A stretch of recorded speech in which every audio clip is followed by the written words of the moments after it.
Hey everybody, it's Neil and I am videoing this right now kind of in the dark so I can show you guys this is Happy Halloween spiderweb lights. So we're going to show you guys what these things look like and give you guys an idea of what it is. Hopefully it'll make sense. Here we go. So we have some spiderweb webs. We have a bunch of spiders. We have some stakes. We have our plug for it.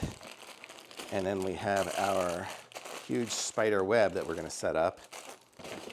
And we have the how to install. So if you need the instructions, this is it here.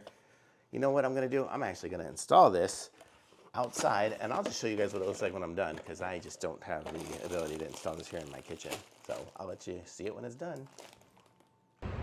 Okay, so I got it here on my balcony, and you can see the lights. Look at that. Look how cool that is. So I kind of just tied it up there, and then tied the bottom parts down over here. It's a little hard to see because I'm in the middle of it, but I'm sure from downstairs they can see it a little bit. But how cool is that? It looks really nice. And it changes colors and stuff. And then I can put the webbing around it as well and some of those spiders on there. But I thought this looked really cool up here on my balcony. So I'm here up on the 6th floor and I have it going. So super cool. Totally thumbs up.